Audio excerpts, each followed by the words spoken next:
O nome Área 51 sempre esteve ligado ao mistério. Sim, de fato é um tema muito recorrente. Se você agora mesmo digitar no buscador do Google Área 51, aparecerão a impressionante quantia de 1,38 bilhão de resultados. Assombroso, não? Mas, se você for ao buscador da Amazon, por exemplo, para buscar livros, encontrará mais de 2.000 livros sobre a Área 51. Então, é um assunto que está na mente de muitas pessoas e que tem sido muito debatido.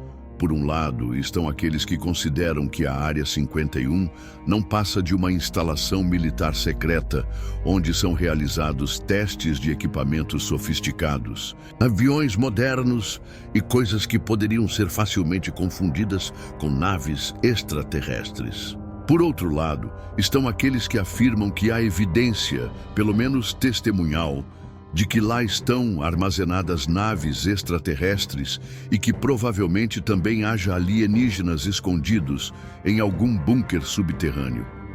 Para muitos, ambas as coisas podem ser verdadeiras. Mas é claro, a verdade pública, aquela que é dita publicamente, é que é simplesmente uma base militar secreta. E se você não acredita, basta olhar aqui embaixo nesta zona. Certamente já apareceu o quadradinho azul, onde a Wikipédia gentilmente nos informa que aquilo não passa de uma base militar. Mas em Contos da Meia-Noite, não estamos muito convencidos de que seja assim. E gostaríamos de conversar um pouco mais sobre isso, porque talvez haja 2 ou 3 coisinhas das quais você não tenha se dado conta. A Área 51 é mais conhecida em círculos governamentais como a base aérea de Groom Lake ou como o campo de testes e treinamento de Nevada. É uma base da Força Aérea Norte-Americana que depende da base aérea de Nellis.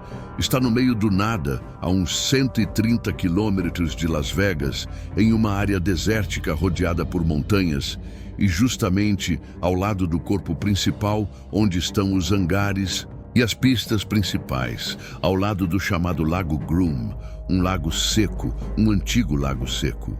No entanto, não se deixe enganar. Isso não é a Área 51. A Área 51 é uma extensão territorial gigantesca que abrange cerca de 12.950 km². Certamente você me dirá, não sei se isso é muito ou pouco. Por isso vou te dar alguns dados pequenos. Por exemplo, Buenos Aires, a cidade de Buenos Aires, tem 203 quilômetros, 60 vezes menos.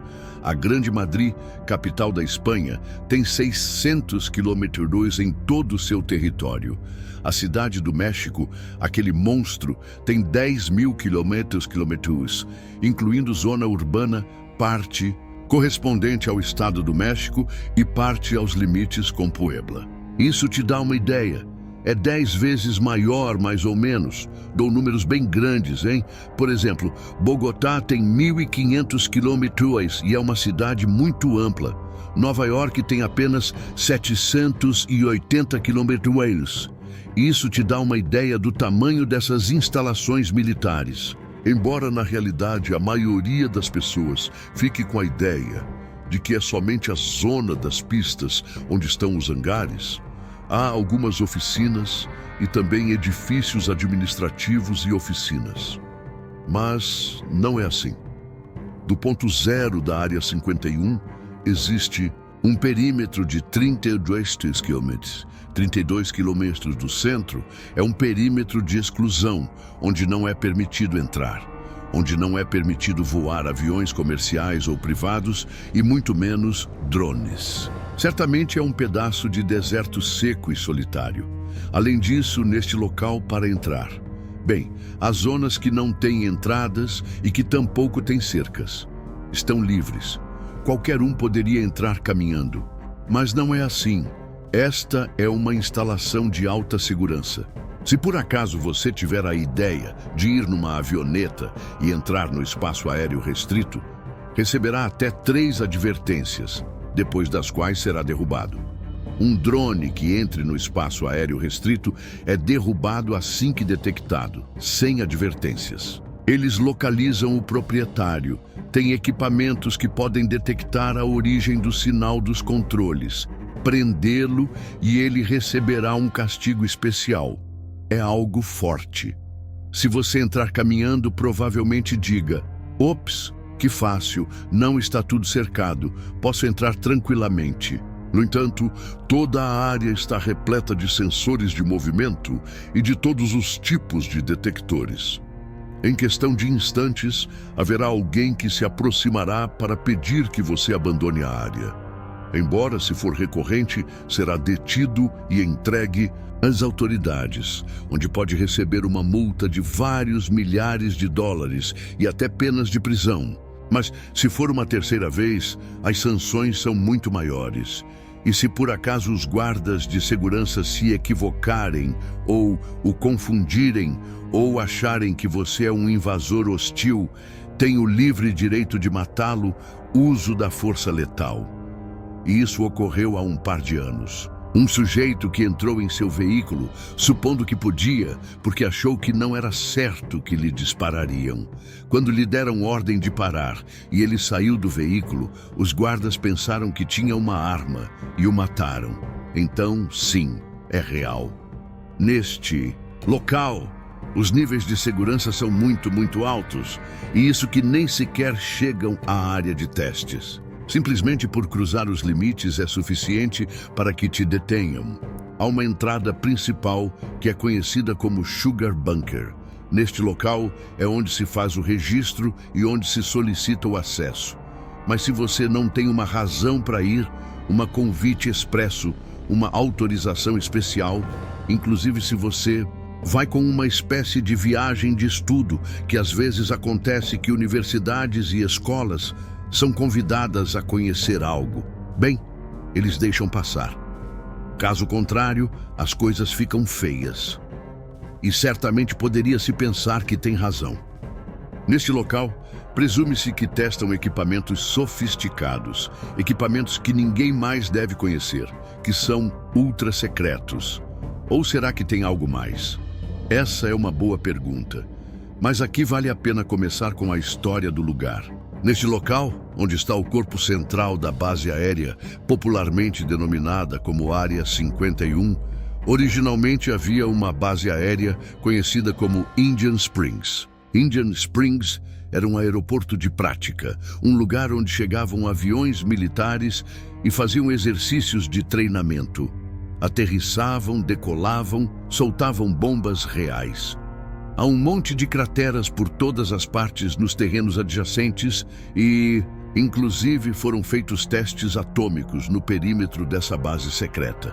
Também se encontra ali um cemitério de resíduos atômicos, de restos nucleares com radiação e tudo mais. Mas bem, lá nos anos 42, 43, vinham treinar pilotos. Terminada a Segunda Guerra Mundial, a base já não era tão necessária e começou-se a planejar o que fazer com ela. Alguns pensaram simplesmente em se desfazer dessas instalações, mas, na realidade, os Estados Unidos já estavam se preparando para a Guerra Fria e, nessa Guerra Fria com a União Soviética, precisavam de armamentos sofisticados, modernos e secretos que o outro não soubesse. E este lugar era perfeito.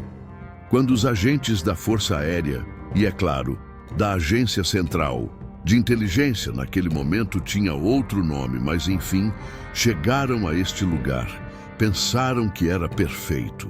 Está longe de tudo. Não há cidades próximas, não há povoados imediatos, há boas vias de comunicação por onde se pode chegar, tem um cinturão montanhoso ao redor. Assim, os curiosos podem chegar até certo ponto, mas com dificuldade. Em caso de um ataque, torna-se muito complicado. Pelo menos é o que foi explicado mais tarde. Eu lhe conto porque acho que há algo mais. Além disso, o clima é perfeito para testes aéreos, para testar equipamentos. São grandes espaços abertos. Muito bem. Nos primeiros anos 50, foi feita a transferência e começou a operar para a Força Aérea como uma zona de testes e treinamento. Na verdade, estavam pensando em testar equipamentos secretos. Mas esse é outro assunto. Agora você pode se perguntar, por que se chama Área 51?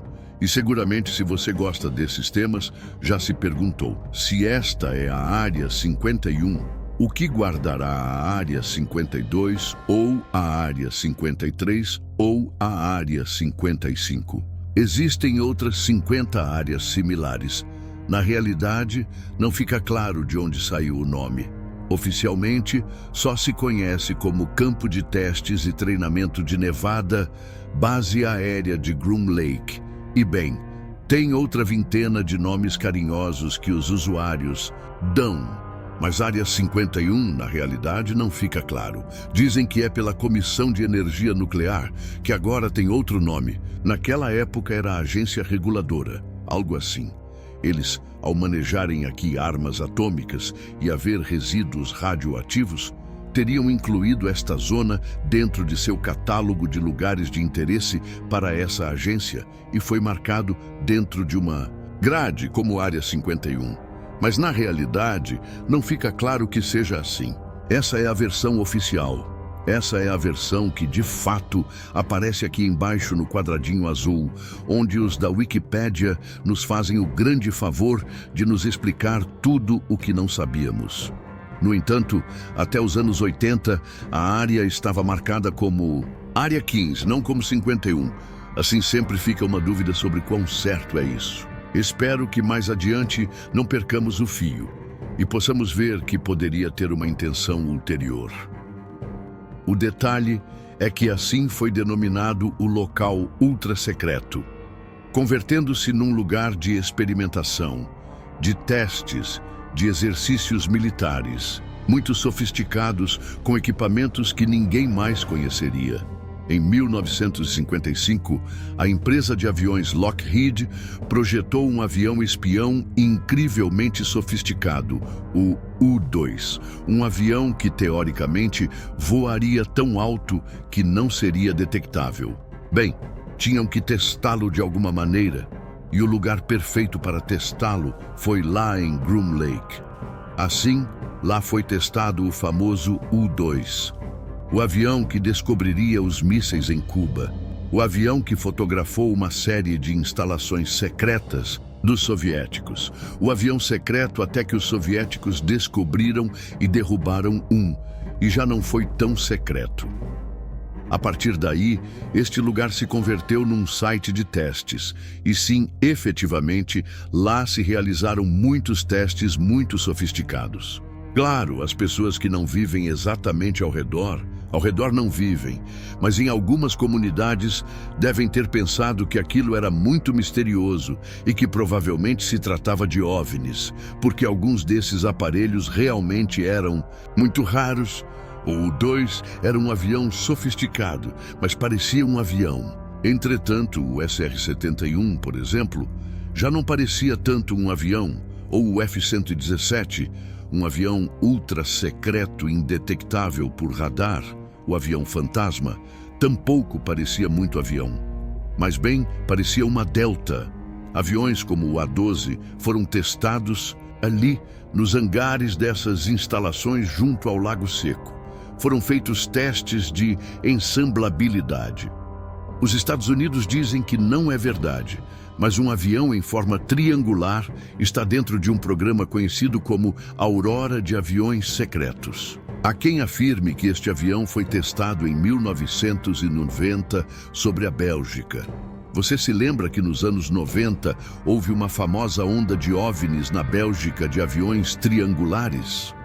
Bem, dizem que não eram OVNIs, mas aviões Aurora que estavam sendo testados para ver quanto podiam enganar a Força Aérea de países aliados, fazendo a prova sem avisar a ninguém para ver se realmente funcionavam como acreditavam.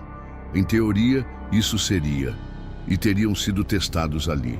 Isso explicaria o porquê dos níveis de sigilo tão altos, os níveis de ingresso, o que eles chamam de clearance, a autorização para poder chegar, que é tão complexa.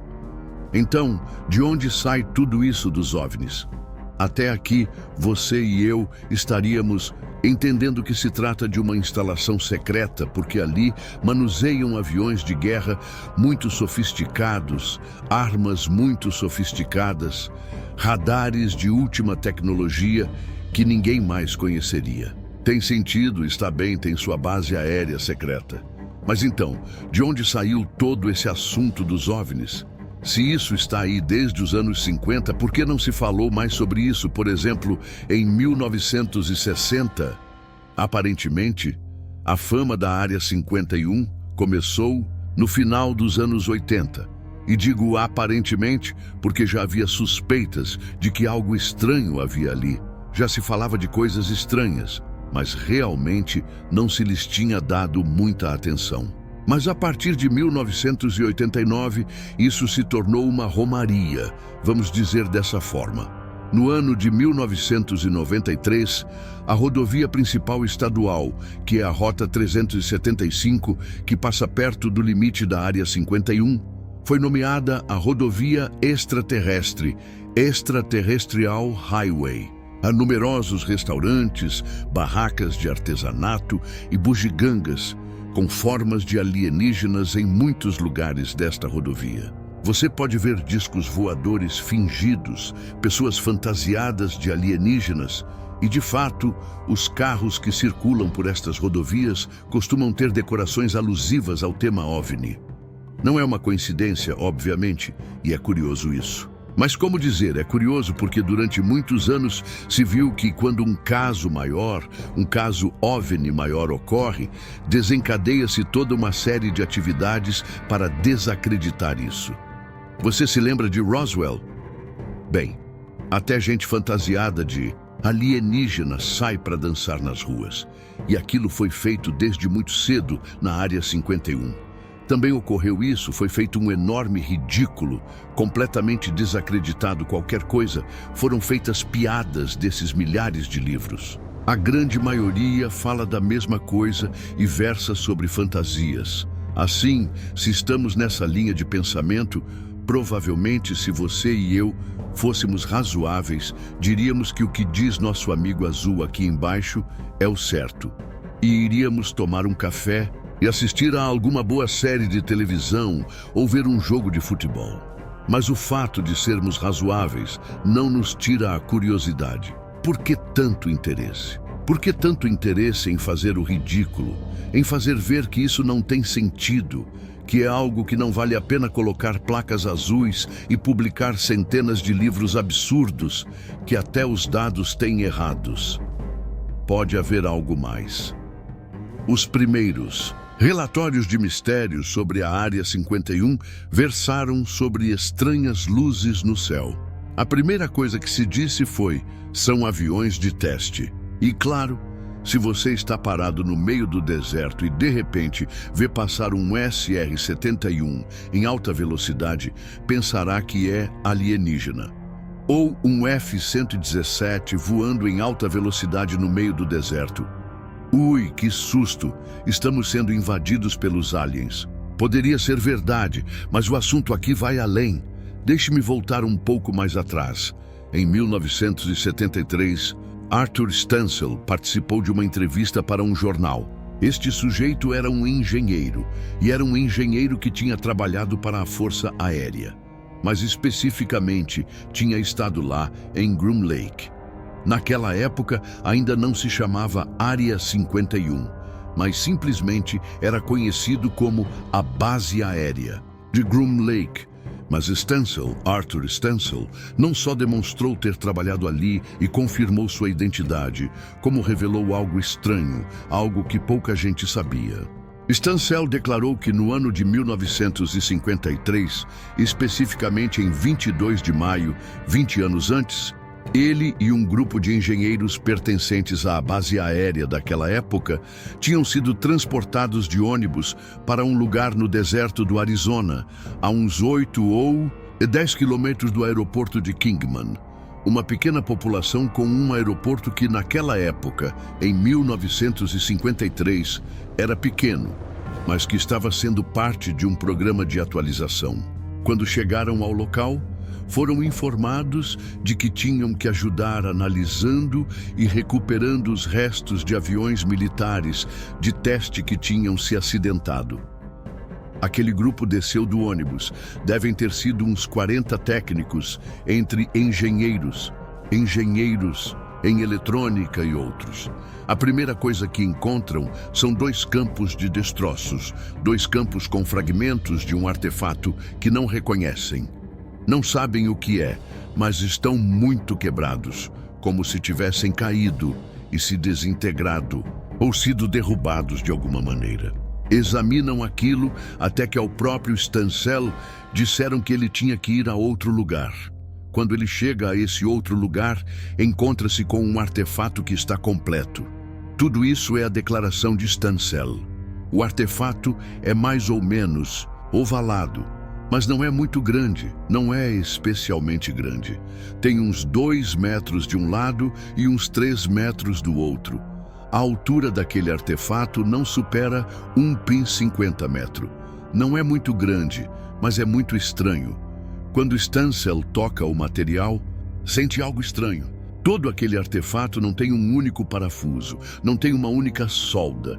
É como se fosse de uma só peça.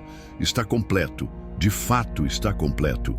Ele se aproxima para ver que tipo de propulsão tinha, se tinha foguetes, ou como se tinha movido até ali. Mas para sua surpresa, e mesmo sendo 1953, esperava-se que tivesse uma hélice, algo assim. Esse aparelho não tem, mas tampouco tem jatos. Não há nenhuma evidência de nada e não há maneira de saber como o montaram. No entanto, pode notar que isso era tripulado, pois há uma série de pequenas janelas em alguns lugares. Eles ficaram ali 2 dias tentando analisá-lo com o objetivo de saber como funcionava. Ele percebeu que essa era a intenção. E enquanto conversava com outros engenheiros, chamou-lhe a atenção o que tinha acontecido com esses aparelhos. Como é que tinham caído? Pareciam muito sofisticados para simplesmente caírem assim, sem mais. Um dos engenheiros foi quem declarou que recentemente no aeroporto de Kingman, a uns 8 quilômetros de distância, tinham realizado testes. Alguns poderosos radares foram testados. E Stansel teve a oportunidade de descobrir mais tarde, por meio de suas próprias investigações, que de fato naquele lugar haviam instalado radares muito diferentes dos comuns. Esses radares operavam por meio de micro-ondas e de fato quando os colocaram em funcionamento foi um caos. As pessoas das comunidades vizinhas tiveram problemas elétricos, as linhas sobrecarregaram e terminaram colapsando. O rádio, naquela época, nem todos tinham um televisor, mas o rádio parou de funcionar. Os sistemas de patrulha, a comunicação via rádio policial pararam de funcionar. Veículos que se aproximavam muito do aeroporto começaram a falhar. Foi um desastre, segundo aqueles outros técnicos que estavam com Stansel. Isso teria provocado a queda desses artefatos. Stansel não achou que aquilo fosse algo humano. Nunca tinha visto algo parecido. E ele era um homem que trabalhava em uma instalação secreta onde já estavam fazendo testes com aviões modernos, os mais avançados, que só seriam revelados 15 ou 20 anos depois. Após 2 dias, uma série de veículos militares de grande capacidade chegaram e recuperaram os depósitos onde haviam sido colocadas as peças, e em outro levaram o artefato completo. Segundo um dos guardas, era provável que fossem transportados para Wright-Patterson, o lugar onde se dizia que haviam levado os destroços de Roswell. No entanto, eles não foram para lá. O próprio Stansel sabia que foram levados para Groom Lake. Naquele momento, ele nunca disse que era a Área 51, simplesmente disse para a base de Groom Lake. Mas o artefato foi recuperado. Esse homem falou sobre isso em 1973, mas ele não foi o único. Suas declarações sobre aquele local causaram certo alvoroço, mas também não chegaram a ser muito maiores.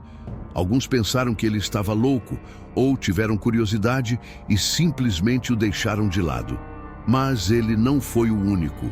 Outro personagem que fez declarações no mesmo sentido foi Leonard Stringfield. Esse homem, que posteriormente se tornaria um renomado ufólogo com muita pesquisa sobre o tema, um dos homens sérios nessa área temática, teria visto esses aparelhos enquanto era um engenheiro metalúrgico. Ele teria sido levado para tentar identificar de que material eram feitos, mas não conseguiu. Não sabia o que era, aquilo não era deste planeta. Ele esteve no mesmo lugar em 1953, no mesmo lugar que Stansel. Ambos declararam ter visto esses aparelhos destruídos, e este completo. Mas Stringfield iria além ao declarar que em certo momento, enquanto se distraíam por ali, ou ele mesmo se desviou e caminhou na direção errada, chegou a uma tenda militar grande, uma dessas tendas de campanha, tentando descobrir por onde ficava o lugar que lhe correspondia. Ele se aproximou, abriu a cortina, deu 3 passos e ficou surpreso porque no interior havia 4 corpos, mas não eram humanos. Sobre uma série de mesas encontravam-se 4 corpos inertes de criaturas pequenas, não mais de 1,20 metros, cabeças grandes, de uma cor cinza escuro ou café, não conseguia definir bem. Ele ficou muito impressionado ao ver aquilo, porque a forma e a aparência eram muito diferentes das de um humano. Eles vestiam uma espécie de traje ajustado de cor metálica. Haviam falecido. Imediatamente, ao perceberem que ele havia entrado, guardas de segurança o retiraram dali. Ele corria perigo de vida. Felizmente, tinha um bom nível de acesso, o que lhe permitiu sair ileso e voltar a analisar aquilo. Mas ele não pôde saber de onde vinham essas coisas que tanto Stansel quanto Stringfield viram. Isso seria apenas o início, somado a todos os relatórios de moradores que viam luzes misteriosas. Isso foi dando um halo de mistério, mas o verdadeiro mistério surgiria no ano de 1989. Naquele ano, um sujeito conhecido como Bob Lazar revelaria secretamente ter sido parte de uma equipe de engenheiros que foram levados à Área 51 pela primeira vez. Pela primeira vez, mencionavam a Área 51 e falavam especificamente de Groom Lake, relacionando-a, de acordo com o que esse sujeito declarava, com uma instalação subterrânea muito grande conhecida como o Setor S4, localizada ao sul das montanhas. Papoose. Todo o tempo ele esteve montado em um ônibus com vidros negros, sem saber aonde ia. Quando o tiraram do ônibus, informaram-lhe que ele havia sido levado para realizar estudos de engenharia reversa sobre um artefato capturado. A engenharia reversa é entender como algo funciona, a partir de observá-lo. De acordo com seus testemunhos, Lazar era um engenheiro com experiência em aeronáutica e com um monte de qualificações, procedente, creio eu, do Caltech ou de alguma universidade de muito prestígio e com uma série de especialidades e credenciais impressionantes. Por isso, o haviam levado. O sujeito afirmou ter visto um artefato que estava dentro de uma dessas câmaras subterrâneas, dentro da montanha. Não era muito grande e, de fato, a descrição feita poderia corresponder ao artefato encontrado em Kingman. No entanto, não era o único. Suas declarações afirmavam que neste local havia entre 9 e 12 artefatos similares. Não lhe permitiram ver o interior nem a parte de cima, apenas a parte de baixo, onde supostamente havia um motor que funcionava por meio de um sistema de antigravidade. O sujeito, em suas declarações feitas em 1989, assegurava que aquelas instalações secretas abrigavam não apenas naves, mas também seres que as tripulavam, que ali havia alienígenas que haviam sido recuperados junto com as naves. Também afirmou que esses artefatos, assim como utilizamos urânio, plutônio e outras coisas na Terra para fabricar reatores, utilizavam um material desconhecido, ao qual chamou de elemento 115, um material que ninguém mais conhecia. Esse Artefato usava isso para operar seu motor antigravitacional. Esse motor antigravitacional, o que fazia era gerar sua própria gravidade, violando a gravidade dos planetas onde pudesse chegar. De acordo com as declarações desse testemunho clandestino, o artefato poderia gerar sua própria gravidade, o que lhe permitiria mover-se em um ambiente controlado, independentemente do entorno, alcançando velocidades assombrosas sem que se despedaçasse. Mais tarde, se saberia o verdadeiro nome, Bob Lazar. Este sujeito assegurava ter sido contratado, ter estudado, ter feito um monte de coisas. Mas oficialmente, o governo dos Estados Unidos declarou que esse sujeito nem fazia parte de nada, nem havia entrado nunca, nem sabiam quem era. De fato, as universidades onde supostamente havia estudado disseram que não tinham nenhum dado sobre esse tipo. Mais ainda, garantiam que o que ele dizia sobre ter estado aqui e ali era impossível, porque, ao mesmo tempo, encontraram documentos que o localizavam em outro lugar, estudando em uma escolinha que não era muito prestigiada. No entanto, esse sujeito, cujo nome é Bob Lazar, passaria por um teste de polígrafo, mas o faria em um programa de televisão, em um meio de comunicação.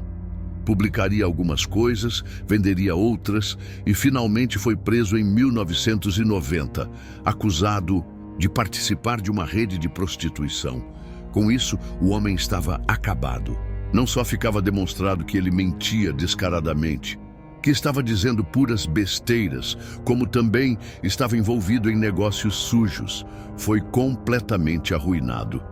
Lazar disse que haviam apagado seus registros e que tudo era mentira. Ou seja, que sim, ele havia estudado, que sim, ele era quem dizia ser e que o que o acusavam não tinha sentido. Mas bem, era sua palavra contra a do governo dos Estados Unidos. Mas ele havia aberto uma porta. Embora ninguém falasse especificamente da Área 51, com esse nome, esse tipo sim, de algum lugar havia tirado essa informação. Mas talvez a parte mais estranha de tudo é que o famoso elemento 115, que todo mundo disse que não existia, realmente existe, mas não seria descoberto até 2013. Há um problema com isso, porque Bob Lazar falou desse elemento em 1989. É conhecido como Moscov-1 e foi descoberto bem na Rússia em 2013. Existem apenas 4 tipos de isótopos e há apenas pequenas amostras. Não há muito, nem sequer o suficiente para criar um motor. É impossível. Aqui não há esse elemento, mas ele existe. Portanto, a credibilidade de Bob Lazar, que havia sido pisoteada, humilhada e que muitos outros pesquisadores consideravam uma fraude, na verdade, não parecia ser tão fraudulenta. De fato, em suas declarações, Bob mencionou algo que também resultava incomum, pois em uma dessas declarações que ele fazia com tanta frequência, mencionou documentos de um tal grupo, Majestic, do qual evidências seriam encontradas anos depois por Stan Friedman, o famoso pesquisador ufológico muito formal e sério, que dedicou praticamente os últimos 30 anos de sua vida a provar que existia um grupo chamado Majestic 12, um grupo de alto nível fora do governo, ou seja, acima do governo, cuja missão era controlar tudo isso. O grupo teria sido fundado em 1940 após a reunião de Eisenhower com os alienígenas. O Majestic 12 controlaria todas essas coisas, mas não era público. Era algo que não se sabia, ninguém havia falado disso. Não foi mencionado até anos depois, quando o próprio Friedman demonstraria ter encontrado algumas pistas muito pequenas. Mas Bob Lazar havia falado disso antes. Estava mentindo? Lembre-se de que muitas vezes houve campanhas de descrédito quando alguém se aproximava demais da verdade. Há formas de acabar com alguém, e claro, não deixa de ser curioso que, depois que Bob Lazar falou abertamente sobre isso e disse: "Esta é uma base onde tem alienígenas e aparelhos que não são terrestres." começaram as coisas estranhas. Como nomear a rodovia de rodovia extraterrestre, surgirem todas essas atrações alienígenas e se armar todo um circo. É curioso, não parece ser uma coincidência. Mas bem, não é a única coisa. Depois de Bob Lazar, houve outra testemunha, e essa testemunha foi muito mais longe. O nome era Bill Uhaus. Bill Uhaus declarou que, em algum momento, ele foi piloto de testes e que esteve designado na Área 51 em 1965, mais ou menos. Não dá uma data exata, mas mais ou menos na metade dos anos 60, ele foi piloto de testes e se encarregou de testar naves que ninguém mais tinha visto, até que um dia o chamaram e disseram que ele tinha que ir a um determinado setor. Dessa vez era o setor S2, em algum lugar nas montanhas.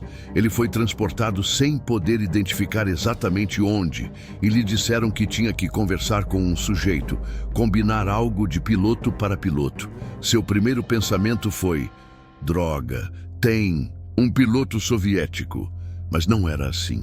Quando entrou na sala indicada, encontrou-se com um tipo que não era deste planeta. Era um sujeito de 1,20 m de altura, cabeça muito grande, olhos negros grandes, anormalmente estranho, que falava inglês, segundo Uhaus. Bill Uhaus declararia isso até o ano 2000, quando já estava se aposentando. Ele afirmou que esse homem, esse personagem, ou seja lá como possa ser chamado, ao qual os técnicos e o pessoal da base chamavam de J-Rod, falava inglês. E quando perguntou como era possível que falasse inglês, disseram-lhe que ele tinha aprendido e tinha facilidade, embora soasse estranho. E isso fazia sentido.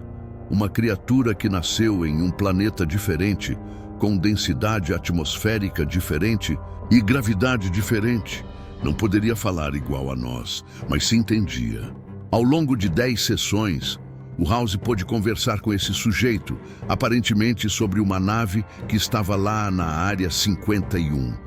Os testemunhos de Uhaus não são tão, como dizer, surpreendentes em muitos aspectos, exceto pelo detalhe de que ele falou com um extraterrestre. Mas ele pôde confirmar quem era. Ao contrário de Bob Lazar, que foi negado, apagado, riscado e manchado com toda a tinta dos jornais, Uhaus simplesmente foi chamado de louco. Mas sim, ele havia sido piloto, e sim, ele conhecia certas coisas. E ele não foi o único, o próximo. A fazer declarações insanas seria ainda mais estranho, e seria ninguém menos que Dan Burisch. Burisch, um microbiologista, assegurou que ele não só falou com o alienígena, com J-Rod, mas que esteve encarregado de mantê-lo vivo e saudável durante vários anos na Área 51. Seu trabalho era esse. As declarações de Burisch foram e voltaram por todos os lados. Esse sujeito afirmou que pôde estudar sua anatomia, que pôde estudar muitas coisas, e que, além disso, o filme de Ray Santilli e a famosa autópsia alienígena não tinham sido feitos em Roswell. Nada disso. Tinham sido feitos na Área 51, em 1953, quando recuperaram os restos lá em Kingman. Mas Ray Santilli afirmou que era falso, que ele tinha recriado isso. Esse sujeito diz que sim, que é verdade, que a autópsia apresentada por Ray Santilli e que ele vendeu a todos os incautos era uma recriação, mas que ele havia podido ver fotografias daquela autópsia e elas eram reais. Mas não termina aí. Haveria outro testemunho, de Rick Doty, que também declararia de forma muito incomum ter visto um vídeo. Rick Doty era membro da AFOSI, a Agência de Investigações Especiais da Força Aérea, Air Force Office for Special Investigations. Esse sujeito era real, não era inventado, e pôde comprovar isso. Era um agente de contra-espionagem ou contra-inteligência. Sua missão era desinformar o inimigo, enviar segredos falsos à União Soviética, coisas assim. Era real. Esse cara existia, e esse cara afirmou que em determinada ocasião, enquanto estava na Área 51, um dos chefes de segurança o chamou e disse: "Você quer ver algo incrível?" Sim, claro. E mostrou as imagens de uma câmera de segurança onde se via J-Rod, o alienígena, caminhando tranquilamente. Então agora temos várias testemunhas. Isso significa que seja verdade? Significa que definitivamente seja a prova definitiva e que a Área 51 seja tudo isso que nos contaram nos 2000 livros e centenas de vídeos do YouTube e filmes. Não necessariamente. Lembre-se de que nesses casos sempre é bom ter um pouco de desinformação. Sim, em muitos arquivos se viu que se fazem declarações loucas, negando e afirmando.